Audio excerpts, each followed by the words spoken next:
Hello, Assalamu alaikum. How you doing? Sally, hi. Duhur wanaagsan. Duhur fayla. Waxaan rabaa inaan wax yar ka hadlo. Gabar Soomaaliyeed asturan jilbaab iyo adduunyada juka ah. Dadka wax naagaha jilbaabada weyn dadka iska jecel yihiin moogtiin. Jilbaab sometimes baruura lagu qariyaa baruurta.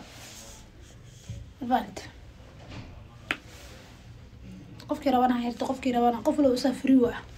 laakiin gabadhaasi waxay dhahday ninkeyga maalintu dhinto waa ku farxay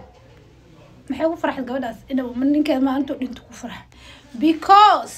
dad waxa jiro dadka xanuunjiyo furaa ku rogo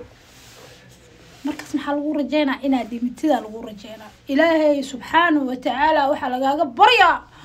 inaad dhimitid niyahow inaad dhimitid lagu waayo noloshaada aakhire adduunyo naarta jahannama ku gashid dadka lama dhibaateeyo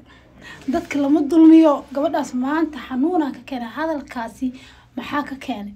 dadkii caynay dadkii aflagaadeynay gabadhaas iyo qofkii wareejinayaba gabadhaas kelmadaas waxay u dhahday xanuuna ka keenay nimanka Soomaaliyeed idinkaan gabdhaha dhibaateeyo aad ba u dhibaataysan dumarka Soomaaliyeed dhibaato aad u xanuun badan u gaarsiisan markaas waxa rabtaa inaad hurdo fiican hurdid nolol fiican ku noolatid habi aan qadid ilmahaadi baariyaal ku noqdaan la wallahi hadaa wanaagsan taa lagu wanaajin hadaa xumaatid waa lagu xumeeyna taas meel ku qoro wax kasta asubisid is coming to you way ku soo laabanay kasto ma ka dhuuma kartid ilaahay maalin basas lagu soo qoona nabi markaani xanuuna ku keen gabadhaas wafan Soomaa rag Soomaaliyeed qaar waxa jiro ilmo markay ka dhalaan ilmiga ka korso korin waxna kula korinaynin wixii qaraawada ahaayeen oo tol ahaayeen bini aadinka ahaayeen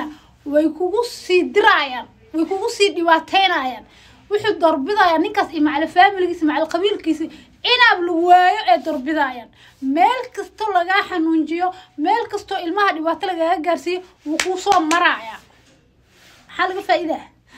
maxaa laga faa'iidaa brother wax aad ka faa'iido male maanta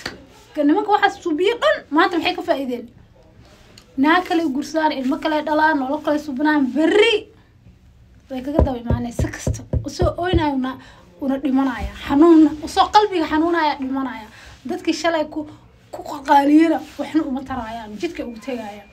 even your own sister wadada ka